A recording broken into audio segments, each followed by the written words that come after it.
Bonjour à tous, bienvenue sur ma chaîne Athététique.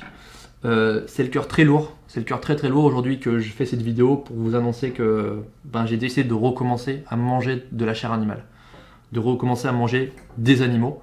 Je sais, vous devez vous demander, mais comment Guillaume t'as pu nous faire ça? Comment t'as pu trahir la cause? Comment t'as pu nous trahir les animaux? Comment t'as pu passer de vegan, à abolitionniste, etc. à carniste? Comment t'as pu faire ce chemin-là, quoi?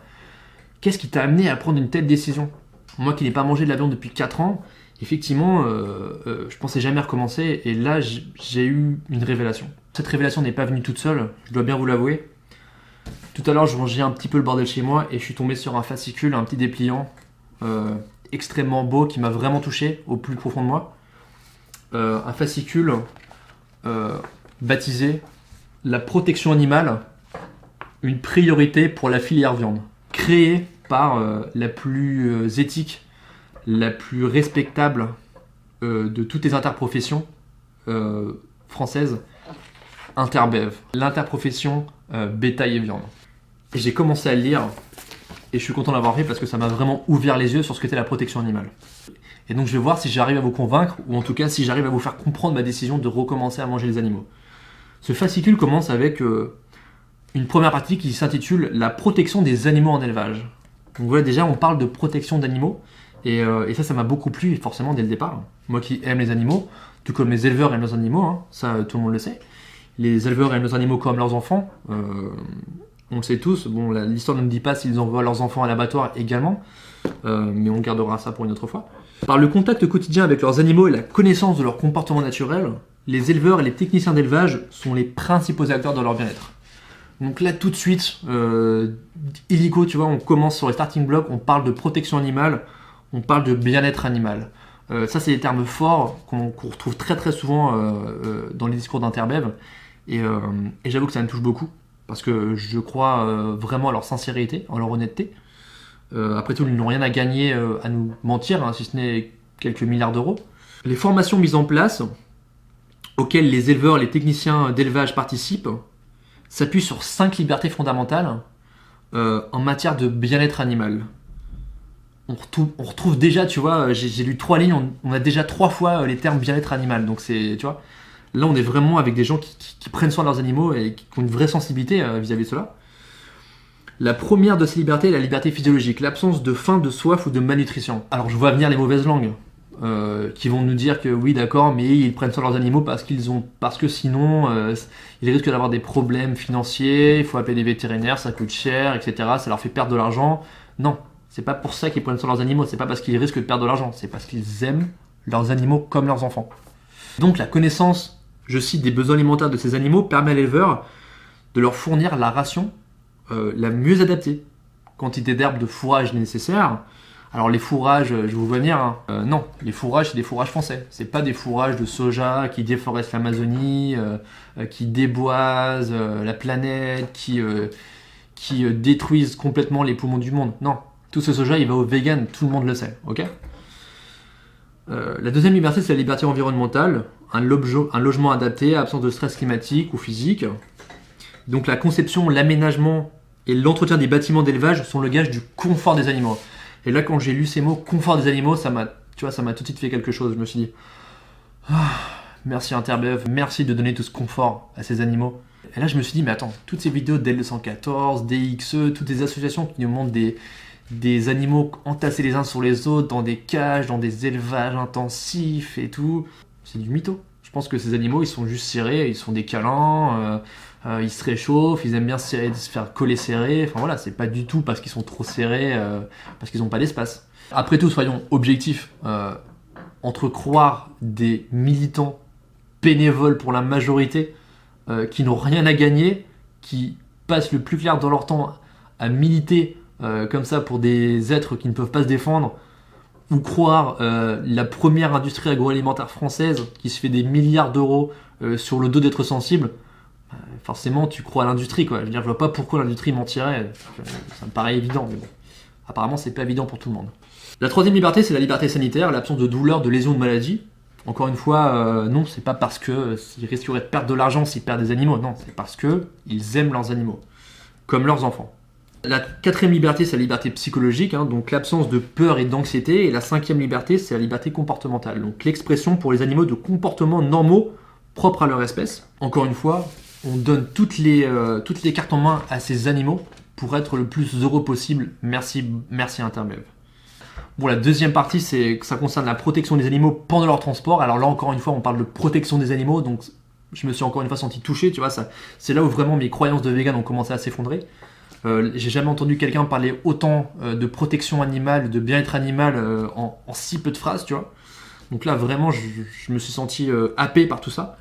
Et d'ailleurs, on peut dire qu'ils ont mis le paquet hein, pour le bien-être animal. Par exemple, pendant la déportation pendant le transport des animaux, excusez-moi, les camions qui transportent ces animaux sont équipés d'un système de navigation par satellite. Alors si ça, c'est pas de la mesure de fou furieux pour prendre soin des animaux, je sais pas ce que c'est. En plus, il y a des systèmes de régulation de température, avec système d'alerte dans la cabine de conduite, possibilité de ventilation active, possibilité, hein, donc ça veut dire que c'est pas forcément mis en place, mais en tout cas, il y a la possibilité, tu vois. Pour les intéressés, j'ai une petite vidéo un peu plus loin dans ma chaîne où j'ai pu filmer un camion sur une aire de restaurant routier.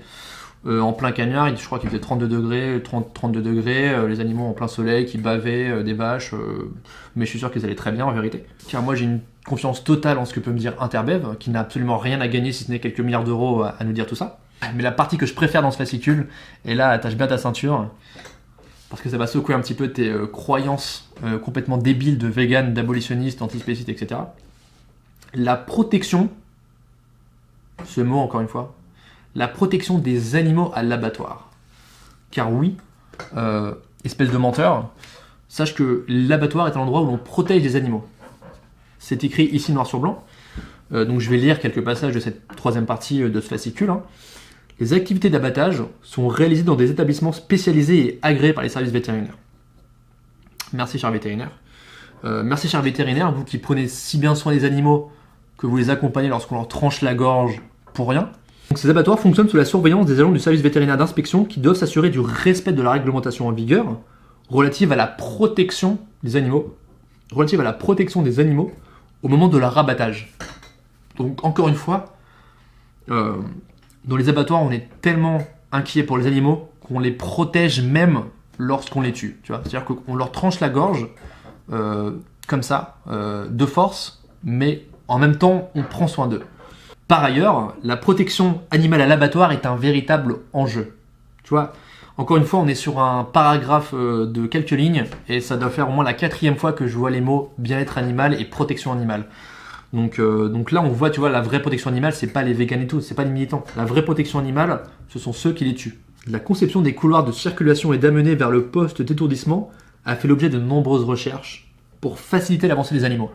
Effectivement, quand tu vois les images des associations ou même d'abattoirs en général, tu vois que les couloirs sont hyper droits, machin. Il n'y a aucune chance que les animaux fassent demi-tour. Et puis de toute façon, je vois pas pourquoi ils voudraient faire demi-tour. Hein. On prend tellement soin d'eux dans les abattoirs, ils sont tellement bien que du coup, on leur fait des trucs tout tracés comme ça où il leur est impossible de faire demi-tour ou de s'échapper. D'ailleurs, des systèmes d'amener automatisés, des tapis roulants sont parfois installés. C'est-à-dire que dans les abattoirs, on est tellement inquiet pour les animaux qu'on leur met des tapis roulants, tu vois, pour leur éviter même de marcher, tu vois. On leur économise de l'énergie comme ça, on leur met des petits tapis roulants. Et c'est vrai que moi qui prends le métro tous les jours, je me rends bien compte que prendre les tapis roulants, c'est toujours moins chiant que de prendre les escaliers, tu vois. Donc merci Interbev d'avoir fait ça, c'était pas grand-chose, mais c'est quand même beaucoup, je trouve, pour ces animaux, qui viennent se faire défoncer la tronche. Chez vous. Je voudrais juste terminer avec... 2 petits paragraphes, j'en ai vraiment plus pour longtemps. Et le premier est un témoignage d'Angélique, une éleveuse de veau de boucherie. Et là, ce témoignage m'a vraiment remué au fond de moi. Et il a réveillé des émotions que je ne soupçonnais pas. Je crois que j'en ai même eu la larme à l'œil, en vérité. Car c'est d'une telle beauté, une telle poésie, vous allez voir par vous-même. J'observe chaque matin tous les veaux de mon exploitation. Individuellement, en regardant attentivement leur état corporel, la position de leurs oreilles, basses, décalées ou à droite, et la couleur de leurs yeux, brillante ou plus terne, pour détecter tout éventuel signe de mal-être et y remédier. Je fais également mon maximum pour qu'ils disposent de l'environnement le mieux adapté à leurs besoins. Par exemple, les veaux sont logés chez moi par parc de 6. Je m'enrichis également des conseils d'un technicien spécialisé dans l'élevage de veaux qui vient chaque semaine visiter mon exploitation pour assurer le maximum de confort à mes animaux. Angélique, éleveuse de votre boucherie. Est-ce que l'on pourrait s'imaginer que quiconque au monde ait plus d'affection pour ces animaux qu'Angélique? Après tout, elle qui tue des centaines, voire peut-être des milliers de veaux chaque année, les siens d'ailleurs, elle qui participe aux 1 200 000 veaux, des enfants que l'on égorge sans pitié chaque année, avant qu'ils aient atteint 8 mois de leur vie, est-ce que ça, c'est pas la plus belle preuve d'amour et la plus belle preuve que l'on se bat pour quelque chose qu'ils appellent la protection animale? Merci Angélique, tu es une vraie militante pour les droits des animaux et je t'en remercie sincèrement. Et enfin, dernier petit paragraphe, parce que celui-là vaut le coup aussi, et c'est peut-être celui-ci finalement qui m'a vraiment motivé à remanger de la chair animale et qui, j'en suis sûr, si vous n'êtes pas encore convaincu, vous convaincra à votre tour. Ouvrez les guillemets. La protection animale dans notre abattoir est une préoccupation quotidienne pour les employés et l'encadrement. Aujourd'hui, nous sommes 4 responsables protection animale à l'abattoir et cela permet de se répartir les tâches. L'un d'eux occupe la place de directeur adjoint, un autre se charge du contrôle à réception, du déchargement des animaux et de leur amener en bouverie, et deux autres sont au poste de saignée et d'étourdissement.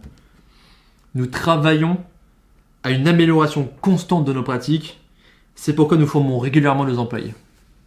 Je ne sais pas si ça veut dire que des fois ils ne les forment pas, mais bref. Cela se traduit par un rappel réglementaire et un échange avec les services vétérinaires sur les bonnes pratiques et mesures correctives en cas de non-conformité.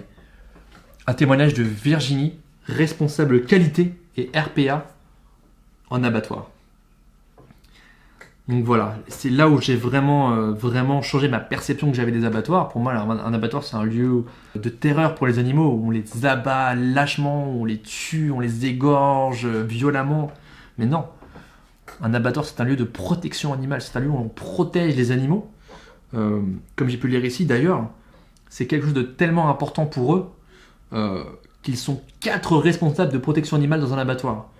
En gros, un abattoir finalement c'est presque une association de défense des animaux quand ils pensent.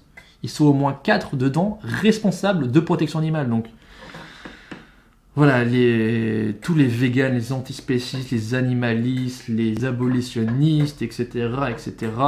Vous vous racontez vraiment, désolé de le dire comme ça, mais que de la merde, tu vois. Là, on a vraiment quelque chose qui parle de protection animale, de bien-être animal. Si je devais boire un shot de vodka à chaque fois que les mots protection animale ou bien-être animal réapparaissaient dans ce fascicule, je serais complètement déchiré. C'est dire à quel point Interbev et la filière viande sont vraiment impliqués dans le bien-être animal et la protection des animaux qu'ils tuent par millions chaque année, qu'ils exploitent, qu'ils violent, qu'ils inséminent artificiellement, qu'ils égorgent, qu'ils démembrent, qu'ils saignent, qu'ils dépaissent, etc. Donc voilà, pour conclure, merci Interbev, grâce à vous j'ai vu la lumière et je sais maintenant ce que c'est réellement la protection animale. Jusqu'à maintenant, j'étais complètement à l'ouest et je suis vraiment désolé. Je m'excuse auprès de tous les animaux qui sont tués par millions par Interbev. Donc voilà, j'espère que j'ai réussi à vous convaincre aussi. Et je vous dis à très vite. Ciao.